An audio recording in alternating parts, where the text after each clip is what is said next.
মানুষ বলতেই তো ভুল হয়। সে যত জ্ঞানী হোক, যত গুণী হোক, জ্ঞানী গুণীদের কি ভুল হতে পারে না? ভুল হয়। কিবোর্ডিস্ট, মিউজিশিয়ান, যারাই কেন না হোক, শিল্পীদের কি ভুল হয় না? হবে। মানুষ বলতেই তো ভুল। সেইটা নিয়ে এত তুলপার কিসের বললেন? মানসিকতা জিনিস একটা, মানবতা জিনিস একটা তো থাকতে লাগে আমাদের, নাকি? সামান্য একটা ব্যাপার নিয়ে যেটা আমরা আরম্ভ করে নিচ্ছি, এটা কি একটা দেশের নীতি হতে পারে? তো যাই হোক, আমরা কিন্তু ভিডিওটা সবাই দেখছি বা সবাই দেখতেছি। তো এই ভিডিওটা নিয়ে যেটা বাংলাদেশে তুলপাড়া লেগে গেছে, পুরো ট্রেনিংয়ে চলছে, মানে মিডিয়া একদম ফাটাই দিছে এই ভিডিওটা। তো মুজিব পরদেশি উনাকে নিয়ে যে ধরনের কমেন্ট, যে ধরনের ভাষা বলি কোনো মানুষ করছে, তো সবাই না, কেউ কেউ ভালো বলছে, কেউ কেউ মানে খারাপ ধরনের কমেন্টও করছে।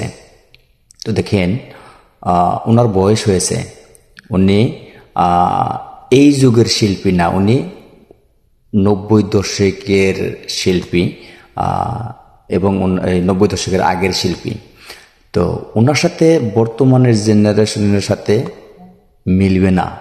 তবে একটা কথা চিন্তা করতে লাগছিল, বাংলাদেশের মানুষ যারা এই ধরনের মন্তব্য কমেন্টে করতেছেন, মিউজিশিয়ানরা পরদেশির মতো শিল্পী 100টা জন্ম দিতে পারবে, এই ধরনের যেটা কমেন্টে আমরা দেখতে পাচ্ছি।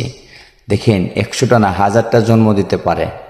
মিউজিশিয়ানরা ইচ্ছা করলে হাজার হাজার শিল্পী জন্ম দিতে পারে। কথাটা আমি মেনে নিলাম। কত দূর যুক্তি হবে, কত দূর অযুক্তি হবে সেটা আমি জানি না, তবে আমি কথা দিলাম, মেনে নিলাম। আরে ভাই, মুজিব পরদেশির মতো একটা গান গাওয়া, মুজিব পরদেশির একটা গান গাওয়া একটা শিল্পী দেখায় দেন বা বানায় দেখান, যে না, এই যে মুজিব পরদেশি শিল্পী একটা বানায় দিলাম। পারবেন না। মুখে অনেক কিছু করা যায়, অনেক কিছু ভাবা যায়, অনেক কিছুই যা ইচ্ছা তাই করা যায় মুখে, কিন্তু কাম্য ক্ষেত্রে কিচ্ছু করতে পারবেন না, এরকম কথা। তো সামান্য একটা বিষয় নিয়ে আপনারা সারা সোশ্যাল মিডিয়া, অনলাইন, একদম মোবাইলে মানে যাওয়াই যায় না, এরকম অবস্থা করে ফেলাইছেন। আরে ভাই, আপনাদের ঘরে বা আমাদের ঘরে তো বয়সস্থ মানুষ আছে। আজকে যদি বাবাই কিংবা অন্যায় কিংবা একটা করে ফেলায়, তাই বুঝে কি ছেলে সেটাকে ভুল ধরে বয়ে থাকবে নাকি? সেটা নিয়ম না আসলেতে। আর বাবা ভুল করতেই পারে, তাই বুঝে কি ছেলের সন্তানরা সে কি কয়, ছেলের সন্তানের কাছে কি সে ক্ষমা চাবে নাকি? কখনো না।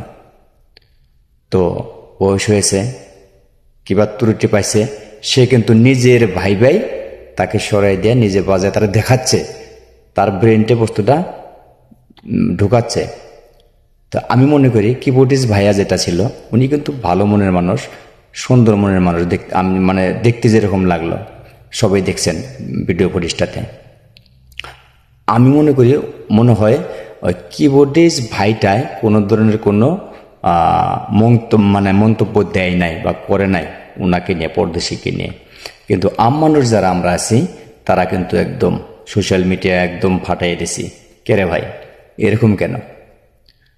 উনি তো বয়স হয়েছে আছে, এরকম বয়সের মানুষ একটা যে আমাদের সামনে স্টেজে এসে স্পিকার হাতে নিয়ে গান উঠাচ্ছে, সেটাই তো ধন্য। সেটাতে কি আমাদের মন ভরছে না? তার সামান্য একটু ত্রুটি পাইলাম বিলাই মানে একদম সোশ্যাল মিডিয়া মানে সারা দেশ এবং দেশের বাইরে একদম উল্টা লাগাই দিলাম। এটা কি কারবার রে ভাই? মানুষ বলতেই তো ভুল হয়। সে যত জ্ঞানী হোক, যত গুণী হোক, জ্ঞানী গুণীদের কি ভুল হতে পারে না? ভুল হয়। কিবোর্ডিস্ট, মিউজিশিয়ান, যারাই কেন না হোক, শিল্পীদের কি ভুল হয় না? হবে। মানুষ বলতেই তো ভুল। সেইটা নিয়ে এত তুলপার কিসের বললেন?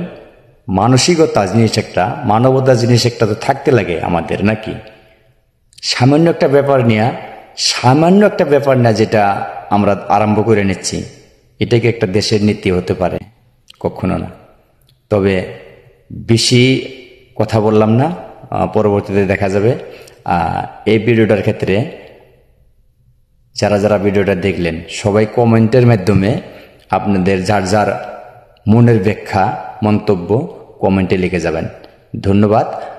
আমার কথায় এবং ভাষায় যদি কোনো ধরনের ভুল ত্রুটি হয়ে থাকে সবাই ক্ষমার দৃষ্টিতে দেখবেন। আসসালামু আলাইকুম।